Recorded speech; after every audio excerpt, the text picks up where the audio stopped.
बिस्मिल्लाहिर्रहमानिर्रहीम। अस्सलाम वालेकुम नादरीन, आप यूट्यूब चैनल देख रहे हैं। मैं इमरान खान हूँ। इससे पहले कि मैं इसराइल और ईरान की जो लड़ाई है, क्योंकि इसराइल ने पहले अटैक किया, बाद में ईरान ने रिटेलिएट किया, वो एक खौफनाक रुख इख्तियार कर गई है और इसराइल के लिए एक डरावना ख्वाब बन गई है फ़िलहाल इस वक्त तक के लिए। मैं वो सारी सिचुएशन आपके सामने रखता हूँ। ये तमाम पॉइंट्स मेरे पास है और ईरान के पास कितने मिसाइल हैं और वो कहाँ तक हिट कर सकते हैं, उनकी मिकदार कितनी है और इसराइल को इसका आइडिया क्यों नहीं हुआ, ये सारा कुछ मैं आपको इस वीलॉग में बताऊंगा। बड़ी ज़बरदस्त रिसर्च मैंने हासिल की है। बहुत सारे इंटरनेशनल पेपर जो छपते रहे इसराइल के बारे में गुज़िश्ता 12-15 साल में, जो भी कार्रवाई हुई वो सारी चीज़ें आपके सामने रखूंगा। लेकिन पहले ज़रा पाकिस्तान के हवाले से बड़ी खबरें हैं।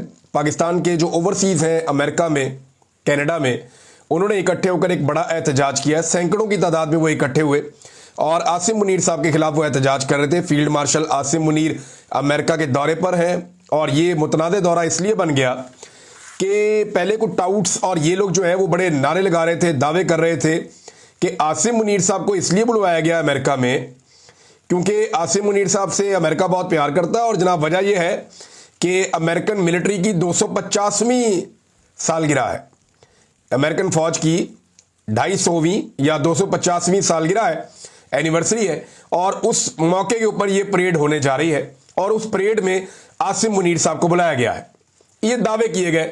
टाउट्स जो है ना वो गेम बड़ी चुक देते हैं पकड़ के। इतनी गेम चुकनी नहीं चाहिए, इजी रहना चाहिए, नॉर्मल रहना चाहिए, क्योंकि अभी तक हमें ये नहीं पता कि उनके दौरे का मकसद क्या है, बुलाया किसने है, वजह क्या है, ये चीज़ें भी सामने नहीं आई। लेकिन जब इस किस्म के दावे किए गए तो फिर उन दावों की तरदीद तो आनी थी और व्हाइट हाउस की जानिब से बाकायदा तरदीद आई है, जिसे छापा है द इकोनॉमिक टाइम्स ने। कहते हैं United States denies inviting Pakistan army chief Asim Munir to 250th army anniversary parade के जनाब अमेरिका ने डिनाई कर दिया है कि उन्होंने इनवाइट किया पाकिस्तान के आर्मी चीफ आसिम मुनीर को 250वें एनिवर्सरी परेड पे। फिर वो कहते हैं the white house has firmly denied, उन्होंने बड़ी सख्ती के साथ ये तरदीद की है कि किसी भी गैर मुल्की फौजी लीडर को, और इसमें शामिल कर लें खासतौर पे Pakistan army chief general Asim Munir को, इनको इनवाइट नहीं किया गया 250वीं एनिवर्सरी सेलिब्रेशंस में, जिसके साथ जो है डोनाल्ड ट्रंप की सालगिरह भी जुड़ी हुई है इत्तफाकिया तौर पे। और व्हाइट हाउस ऑफिशियल्स ने इन क्लेम्स को झुटला दिया। उन्होंने कहा ये झूठ है, ये गलत बात है, खबर झूठी है, आसिम मुनीर साहब को इसमें इनवाइट नहीं किया गया। एक तो ये है। लेकिन दूसरी जानिब ओवरसीज पाकिस्तानियों ने बड़ा टकाकर एहतजाज किया। सैकड़ों की तादाद में वो इकट्ठे हुए, बहुत दूर दूर से लोग आए। हालांकि बड़ी मेहनत की पाकिस्तान की इंटेलिजेंस एजेंसीज ने, पाकिस्तान के इदारों ने, पाकिस्तान के सफारत खाने ने बड़ी मेहनत की, बड़ा जोर लगाया, एक एक शख्स से रब्ता किया, एक एक बंदे के खानदान को यहां पे थ्रेट किया गया और उन्हें कहा गया कि खबरदार अगर आप निकले एहतजाज के लिए और अमेरिका में होने वाले एहतजाज का आपने हिस्सा नहीं बनना। लेकिन इसके बावजूद बहुत बड़ी तादाद में लोग आए। उनका यह कहना है कि पाकिस्तान में एक अनडिक्लेयर्ड मार्शल लॉ है, पाकिस्तान में इंसानी हकूक की आज़ादी नहीं है, पाकिस्तान में मैंडेट जो है उसका एहतराम नहीं है, पाकिस्तान में किसी किस्म का आज़ादी इज़हार राय नहीं है। तो पाकिस्तान के अंदर जो है वो अनडिक्लेयर्ड मार्शल लॉ है और उसके लिए रिस्पॉन्सिबल वो करार देते हैं पाकिस्तान की मौजूदा मिलिट्री की आदत को। अब जरा इसको आप समझें, फौज को ब्लेम कोई नहीं करता, फौज से तो लोग प्यार करते हैं, फौजी बेचारे वो तो अपनी ड्यूटी कर रहे होते हैं। तो ये मिलिट्री एस्टेब्लिशमेंट अपने ज़ाती फ़ायदों के लिए, जो टॉप के लोग हैं, वो कुछ गलत फैसले कर लेते हैं और उन गलत फैसलों के नतीजे में पाकिस्तान इस वक्त एक अनडिक्लेयर्ड मार्शल लॉ का शिकार है। तो आसिम मुनीर साहब का दौरा कामयाब होता है या नहीं होता है, इस पर बहुत सारे लोग तबसरे कर रहे हैं। हो सकता है उनकी कोई हाई प्रोफाइल मीटिंग हो जाए, कोई मुलाकात हो जाए, और हो सकता है कि ना हो। अगर हो गई, कोई तस्वीर वगैरह मिल जाती हैं तो फिर बड़ी बल्ले बल्ले भी हो जाएगी। लेकिन यहां पर ये जो एहतजाज हुआ है इसका इंपैक्ट तो आएगा, छोटा है बड़ा है, इंपैक्ट तो आएगा। मैं देख रहा था जितनी सख्ती की जा रही थी तो ऐसा लगता था शायद दर्जनों लोग इकट्ठे हो पाएंगे, लेकिन सैकड़ों लोगों के इकट्ठे हो जाने में इस बात की समझ आ रही है कि शदीद तरीन दबाव, प्रेशर और तमाम हथकंडे इस्तेमाल करने के बावजूद लोग डरे नहीं हैं। लोगों की एक बड़ी तादाद जो है वो इस एहतजाज में ओवरसीज पाकिस्तानियों की शामिल हो गई है। मैंने आपको बताया जी इकोनॉमिक टाइम्स क्या कह रहा है इस बारे में और खबर क्या आ रही है। लेकिन एक चीज़ और है, पाकिस्तान तरीके इंसाफ का एक जलसा हुआ, उसमें अली अमीन गंडापुर ने एक तकरीर की है खैबर पख्तूनख्वा में। उस तकरीर में अली अमीन गंडापुर ने 2-3 बातें की हैं जो बड़ी खतरनाक हैं और पाकिस्तान तरीके इंसाफ की क़यादत को, खासतौर पे इमरान खान साहब को, इसके ऊपर नोटिस लेना चाहिए। तरीके इंसाफ एक जमहूरी जमात है। इमरान खान हमेशा कहते रहे हैं कि हम अदम तशद्दुद पे कारबंद हैं, हम टेबल टॉक पे बिलीव करते हैं, पुरअमन एहतजाज हमेशा हम करेंगे। इमरान खान ने कभी बंदूक, गोली और डंडे की बात नहीं की, लेकिन अली अमीन गंडापुर ने पाकिस्तान तहरीक इंसाफ की शक्ल को बिगाड़ना शुरू किया है। इसको जरा समझिए, ये बारीक वारदात है। जो अली अमीन गंडापुर साहब काम कर रहे हैं, ये पाकिस्तान की एस्टेब्लिशमेंट को सूट करेगा। ये जो अली अमीन गंडापुर साहब काम कर रहे हैं, ये पाकिस्तान तहरीक इंसाफ के दुश्मनों को सूट करेगा। वो कल को कहेंगे कि ये दहशतगर्द है, क्योंकि इनका वजीर आला खुद कहता था कि बंदूक लेकर आएंगे, गोलियां ठोकेंगे, मारेंगे नहीं, गोलियां ठोकेंगे। ये लफ्ज उन्होंने इस्तेमाल किया, गोली चलाओगे हम गोलियां ठोकेंगे। जमहूरी आदमी जो होता है ना, वो ये कहता है कि तुम गोली चलाओगे, तू तीर आजमा हम जिगर आजमाए। ये होता है जमहूरी आदमी। एक पॉलिटिकल फोर्स जो है वो गोलियां चलाने की, गोलियां मारने की बात नहीं करती, एहतजाज की बात करती है, मुजामत की बात करती है। लेकिन अली अमीन गंडापुर साहब ने पहले भी कहा कि मैं सबसे पहले गोलियां खाऊंगा, फिर ये नजर भी नहीं आए। जब गोलियां कारकुनों को लग रही थी तो अली अमीन गंडापुर साहब वहां से भाग रहे थे, फटाफट वहां से निकल गए, नजर भी नहीं आए किसी को। लोग रोकते रहे रस्ते में, अल्लाह का वास्ता रुक, लोग मर रहे हैं, ये छोड़ के भाग गए। उससे पहले ये पहाड़ियां क्रॉस करके भाग गए।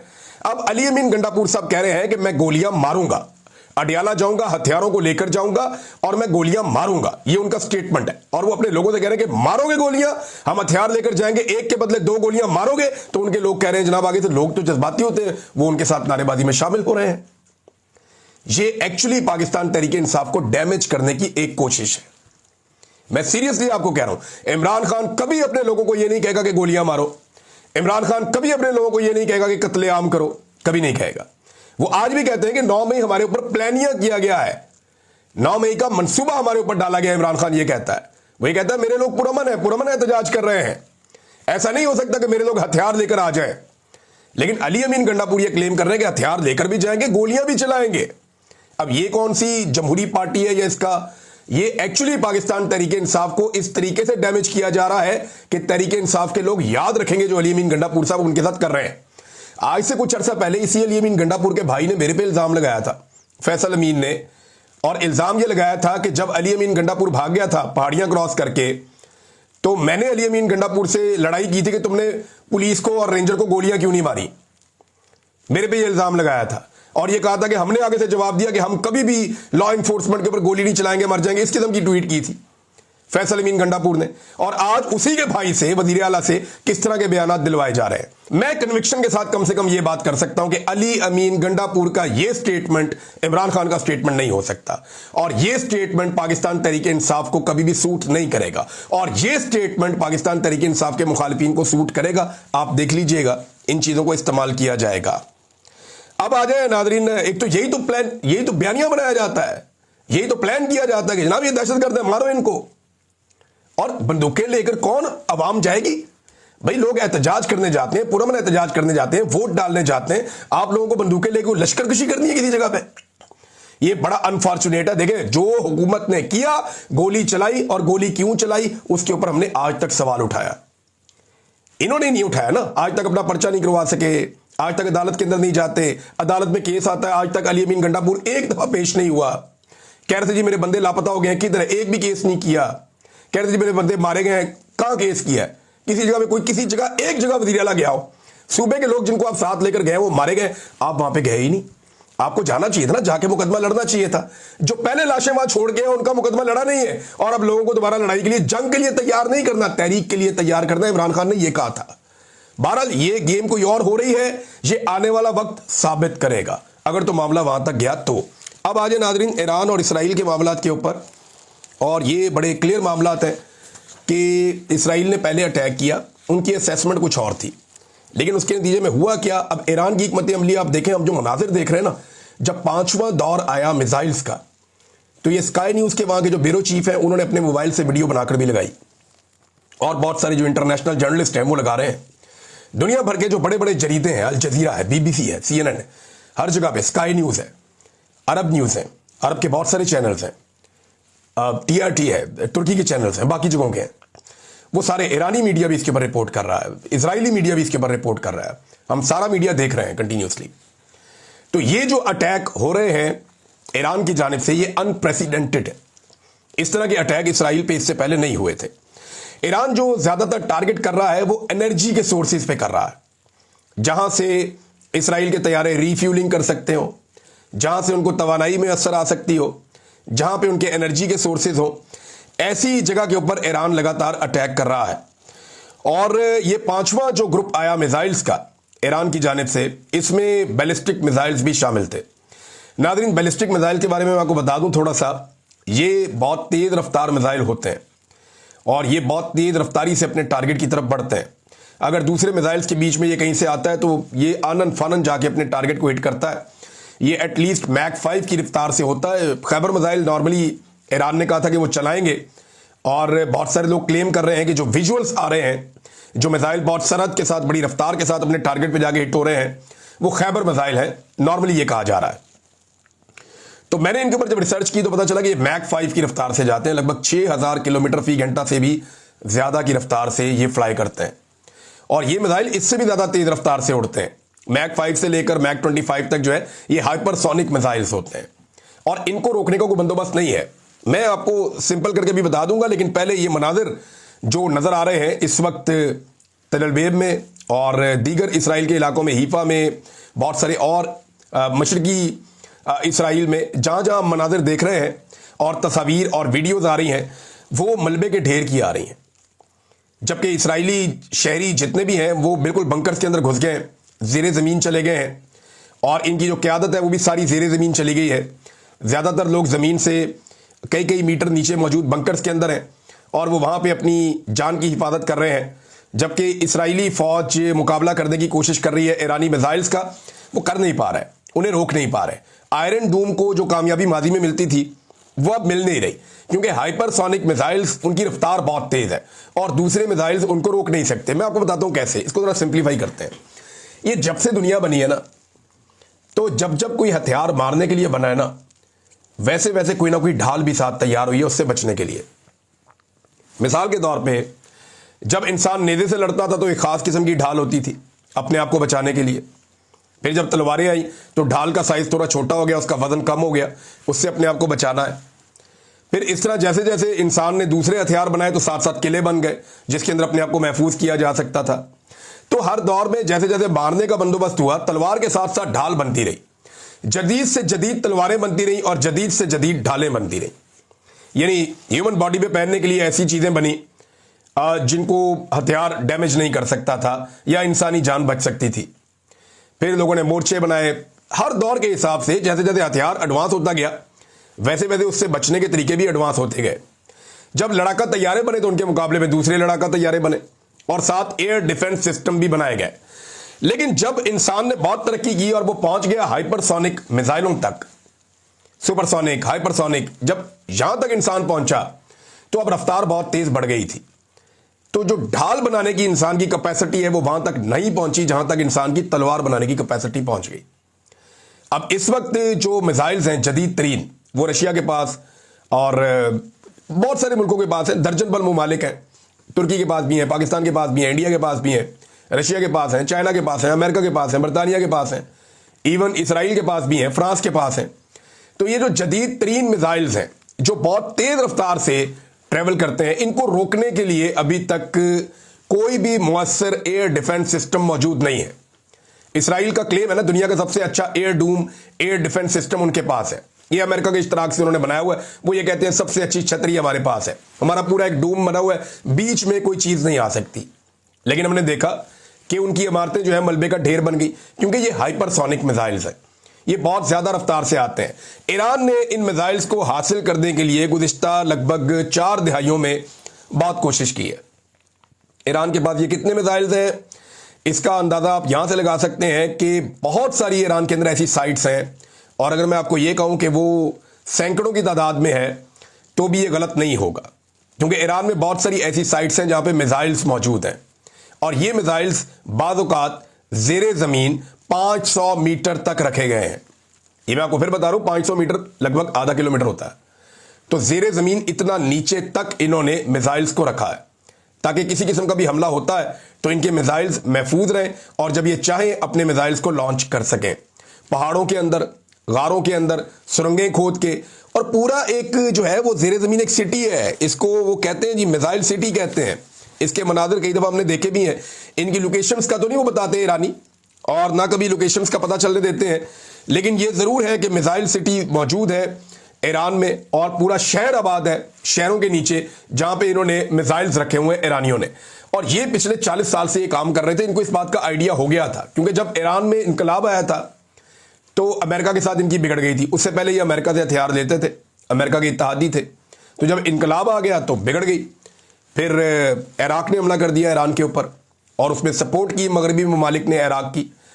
तो उस वक्त ईरान को इस बात का एहसास हुआ कि एयरफोर्स से ज़्यादा उनको ज़रूरत है रॉकेट्स की और मिसाइलों की। उन्होंने मिसाइल बनाना शुरू किए पहली मरतबा, और तब से लेकर अब तक वो इस पे काम कर रहे हैं। पहले उन्होंने रॉकेट्स बनाए, फिर मिसाइल बनाए, क्रूज मिसाइल बनाए, फिर उन्होंने बैलिस्टिक मिसाइल्स बनाए, फिर हाइपरसोनिक मिसाइल्स तक वो पहुंच गए। और अब ईरान के पास इतनी बड़ी मिकदार में मिसाइल्स हैं कि मुख्तलिफ डाटा जिसके बारे में बताते हैं। मिसाल के तौर पर अमरीकी इदारा एक पीस इंस्टीट्यूट, उसकी एक रिपोर्ट है, उस रिपोर्ट के मुताबिक मशरिक़ वस्ता में बैलिस्टिक मिसाइल्स का सबसे बड़ा ज़ख़ीरा ईरान के पास है। और ईरान ने मौजूदा लड़ाई में साबित किया है कि उनके पास ना सिर्फ बैलिस्टिक मिसाइल है, बल्कि वो काबिल भरोसा भी हैं और वो करामत भी हैं। ईरान ने बड़े खुफिया तरीके से अपने मिसाइल्स की तादाद में इजाफा किया है और उनके तजर्बात किए हैं। क्योंकि जैसे ही ईरान किसी मिसाइल का तजर्बा करता था तो सैटेलाइट्स मौजूद हैं, वहाँ पता चल जाता है कि जनाब यहाँ से कोई चीज़ उड़ी है, फलां जगह पे जाके उसने हिट किया है, और ईरान ने एक नए मिसाइल का तजर्बा कर लिया है। लिहाजा ईरान अपने तजर्बात को भी खुफिया रखता था और अपने मिसाइल्स की रेंज को, टेक्नोलॉजी को और उनकी तादाद को दुनिया से वो बचा कर रखता था। लेकिन अमेरिकन रिपोर्ट्स हैं कि ये तादाद बहुत ज़्यादा है। शायद मशरिक़ वस्ता में सबसे ज़्यादा जो मिसाइल्स हैं वो ईरान के पास हैं। अब कई खुफिया इन्होंने तजर्बे किए हैं। 2016 में अमेरिका ने, बरतानिया ने और फ्रांस ने मिलकर अक़वाम मुत्तहिदा को एक मुश्तरका ख़त भी लिखा था कि ईरान मुआहदों की खिलाफ वर्जी कर रहा है और इसके पास बड़े खौफनाक मिसाइल है, इसको रोका जाए। अभी 2014 का एक इंटरव्यू है और उसमें अमीर अली हाजी ज़ादा साहब ने मिसाइल अड्डों पर बात की थी और उन्होंने बताया था कि जो ज़ेरे ज़मीन 500 मीटर की गहराई तक इनके मिसाइल अड्डे मौजूद है। 80 की दहाई से लेकर अब तक ईरान ने अपने मिसाइल प्रोग्राम को रुकने नहीं दिया। बड़ी कोशिशें की गई, बहुत सारी पाबंदियां लगाई गई, लेकिन इसके बावजूद ईरान के पास एक बेहतरीन मिसाइल टेक्नोलॉजी है और इसके अलावा उनके पास उसकी एक बहुत बड़ी रेंज है। ईरान का मिसाइल जो है वो डायरेक्ट नहीं जाता ऐसे इसराइल में जाके गिर जाता है, ये नहीं है, वो बहुत सारे इम्तिहान से गुजरता है। मिसाल के तौर पे पाकिस्तान इंडिया की खुदा न खास्ता लड़ाई होती है तो हमें तो जो मिसाइल को बॉर्डर क्रॉस करना है ना, ईरान का मिसाइल पहले इराक में से गुजरता है जहाँ पे अमेरिकन सिस्टम लगे हुए हैं, यानी वहाँ से निकलता है आगे उर्दन में जाता है, उर्दन के अंदर भी मगरबी ममालिक की सपोर्ट से बड़े सिस्टम लगे हुए हैं, फिर वहाँ से वो अपना अगला इम्तिहान क्रॉस करता है तो फिर वो इसराइल में जाता है जहाँ पे आयरन डूम लगा हुआ है, वहाँ पे अगला इम्तिहान क्रॉस करता है और फिर जाके वो अपने टारगेट पे गिरता है। तो ईरानी मिसाइल बहुत सारे इम्तिहान पास करता है, फिर जाके वो अपने टारगेट को अचीव करता है। तो ये इस क्वालिटी के मिसाइल हैं तो वहाँ तक पहुँच रहे हैं ना, ये मनाजिर जो हम देख रहे हैं। फिर मैंने देखा पहली मरतबा ऐसा कि जो इसराइली शहरी हैं वो चीखे मार रहे हैं, चिल्ला रहे हैं, बड़ी घबराहट है, बहुत खौफ है। सिविलियंस वहाँ पे जो हैं वो बहुत ज़्यादा दहशत का शिकार हो गए हैं और ऐसा लगता है कि आने वाले वक्त में शायद यही शहरी नेतन्याहू के खिलाफ खड़े हो जाएंगे। अगर ये सिचुएशन एस्केलेट करती है और ये ऐसे ही मामला आगे बढ़ता है तो ये मामला अगर ना रुका ना तो एक हफ्ते 1.5 हफ्ते के अंदर मैं ये देख रहा हूं कि इसराइली शहरी इसराइली हुकूमत के खिलाफ निकल आएंगे और वो जंग बंदी के लिए जोर डालना शुरू कर देंगे, क्योंकि उन्होंने कभी ऐसी तबाही सोची भी नहीं थी जो गजा में हो रही थी। अब वही सारी चीजें जो है वो इसराइल में हो रही हैं तो उन्होंने कभी, मुझे मेरे अंदाजे में उनके कभी वहमो गुमान में भी नहीं होगा, जिस तरह के उनके विजुअल्स आ रहे हैं, जिस तरह के उनके रिएक्शंस आ रहे हैं, जिस तरह उनकी आवाज़ें मैं सुन रहा हूं वीडियोस के अंदर, तो इससे लगता है कि वो बहुत ज़्यादा घबराहट का शिकार है, बहुत ज़्यादा फ्रस्ट्रेशन का शिकार है वहाँ के शहरी, और वो इस लड़ाई को आगे बढ़ता हुआ या अपने ऊपर हमला होता हुआ नहीं देख सकते। तो नेतन्याहू के लिए जो है वो सियासी तौर पे भी मुश्किलात बढ़ सकती हैं और अगर ये बाज ना आए तो ये लड़ाई बहुत लंबी चलेगी। देखिए इसराइल बहुत बुरी तरह फंस गया है, उसको अंदाजा ही नहीं था कि ईरान का रिस्पांस इस कदर शदीद होगा और इस तरीके से वो अटैक करेगा। फिर आयरन डोम जो है उस पर एक नाकामी हुई इसराइल को, वो सारे मिसाइल्स को रोकने में नाकाम रहा। वो कुछ को रोकता है तो कुछ आके गिर भी जाते हैं और इससे तबाही फैलती है वहाँ पे, और जो तबाही के मनाजिर पूरी दुनिया देख रही है इसराइल में, ऐसा तो पहले कभी नहीं हुआ। तो इसराइलियों की ऐसा लगता है कि बस होने वाली है। मैं शहरियों की बात कर रहा हूँ, उनकी गवर्नमेंट के अंदर एक पागलपन है लड़ाई का और दे हैव देयर सोल्जर्स। ऐसा नहीं है कि उनकी फौज फारग है, उनकी फौज ने पहले बहुत सारे मुसलमान मुल्कों से अकेले भी लड़ाई लड़ी हुई है, अभी भी वो लड़ाई तो लड़ेगी उनकी फौज। लेकिन जो कुछ इस वक्त हो रहा है उनके साथ, ये उनके साथ इससे पहले नहीं हुआ था। और बराह रास्त जंग ईरान की और इसराइल की इसलिए नहीं हो सकती कि दोनों के बॉर्डर एक दूसरे से लगभग 2000 किलोमीटर दूर है, तो आमने सामने वाली लड़ाई तो हो नहीं सकती। अब जो खित्ते के ममालिक है, कौन किसके साथ खड़ा है, इसके बारे में भी एक रिपोर्ट है, मैं ये चीजें आपके साथ शेयर कर देता हूं। लेकिन ऐसा लगता है कि नेतन्याहू जो सोच रहा है ये लड़ाई लंबी चलेगी, और वो शायद इस तरह चाहता है जैसे इसराइल ने फलस्तीन के ऊपर अटैक किया, गाजा के ऊपर अटैक किया और एक लंबी लड़ाई चलाई है, तो वहां आगे से जवाब नहीं आ रहा था। यहां पे अगर ये लंबी लड़ाई चलाएंगे तो रोजाना की बुनियाद पे आगे से जवाब आएगा। और अभी मोहम्मद बिन सलमान ने बात की है ईरानी सदर से, और इसके अलावा जो तुर्की के सदर हैं उन्होंने भी बात की मोहम्मद बिन सलमान से भी, ईरानी क़यादत से भी। तो ये सारे अब आपस में आहिस्ता आहिस्ता खित्ते के ममालिक राब्ते में आ रहे हैं। मुज़ाकरात जो चल रहे थे ओमान के अंदर वो कैंसिल कर दिए गए ईरान की जानिब से। ईरान मुज़ाकरात इसमें क्या करें, अमरीकी मदद से इसराइल ने हमारे ऊपर अटैक कर दिया है। दूसरा, इस खदशे का इजहार किया जा रहा है जो मोहम्मद बिन सलमान ने कहा भी कि इसराइल बड़ी होशियारी से अमेरिका को इस लड़ाई के अंदर खींचना चाहता है, लेकिन ईरान बड़ी समझदारी का मुजाहरा कर रहा है और ईरान की सपोर्ट का ऐलान किया, यानी उन्होंने ईरान की हमायत का ऐलान किया कि आपके साथ ज्यादती हुई है, आपने ठीक किया है, आपके मौक़िफ़ की हम तायीद करते हैं। ये मोहम्मद बिन सलमान ने कहा, और ये एक बहुत बड़ी बात है, बहुत बड़ी डेवलपमेंट है। ईरान ने कहा जी हम तो कोऑपरेट कर रहे थे, हम तो मामला को ठीक तरीके से लेकर जा रहे थे, ये इसराइल ने सारा मसला खराब किया है। तो अब ईरान का भी मौक़िफ़ सामने आ जाता है, और तुर्की जो है वो फौरी तौर पे एक्टिवेट हुआ है। तुर्की में कुछ अहम मीटिंग्स हुई हैं, उनके अहम राब्ते हुए हैं, और ऐसा लगता है कि आने वाले वक्त में अगर ये लड़ाई ना रुकी तो मजीद फैल जाएगी, कुछ और ममालिक खुदा ना खास्ता इसके अंदर शामिल हो सकते हैं। इसराइल और ईरान में से रिस्पॉन्सिबल कौन है इस सारी सूरत हाल का, इसके ऊपर मैं एक और वीलॉग करूंगा। यूके ने अपनी जो एयरफोर्स है उसकी तादाद बढ़ा दी है, रॉयल एयरफोर्स को मजीद भेजा है मिडल ईस्ट में। ईरान के अंदर कुछ जासूस भी पकड़े गए हैं, बड़े बड़े धमाके दोनों मुल्कों के अंदर हो रहे हैं। और इसके अलावा एक और बड़ी खबर है, और वो खबर है F-35 के हवाले से। ईरान ने दावा किया उन्होंने एक और F-35 भी गिरा दिया है और 2 इसराइली पायलट भी पकड़ लिए हैं। अगर ये डेवलपमेंट्स ऐसे हो रही हैं तो इसराइल के लिए तो ये लड़ाई डरावना ख्वाब बनती चली जाएगी। मैं आपको ये इसलिए कह रहा हूं कि अब तक उसको चैलेंज किसी ने नहीं किया पिछले 50 साल में। उनको सिर्फ मारने की आदत थी, वो मारते ही चले जा रहे थे, मारते ही चले जा रहे थे। अब पहली मर्तबा उनके ऊपर वापस हमला हो रहा है। ये सिचुएशन उनके लिए नई है। देखना यह है कि वो इस सिचुएशन को कितना बर्दाश्त कर सकते हैं। मारने के लिए तो बड़ा आसान होता है, मार खाने का कितना हौसला है यहां पे अब पता चलेगा इसराइलियों का, क्योंकि उन्होंने गजा के लोगों को बहुत मारा। फलस्तीनी निहत्ते थे, उनके पास इतने हथियार नहीं थे, या हमास को इतनी तगड़ी तंजीम नहीं है, और ना ही कोई हिजबुल्लाह के बाद इतनी ताकत थी जिनसे ये लड़ते रहे इससे पहले। और वो लड़ाई भी और तरह की थी, ये लड़ाई और लेवल की है। यहां पे मिसाइल्स चल रहे हैं, वो भी बैलिस्टिक मिसाइल्स, और ईरान के पास जितना जखीरा है उसके बारे में बहुत मोहतात भी आप अंदाजा लगाएं तो कई महीने तक ये मामला जारी रख सकता है। अब तक के लिए इतने, अपना ख्याल रखिएगा, अपने इस चैनल का भी। अल्लाह हाफ़िज़।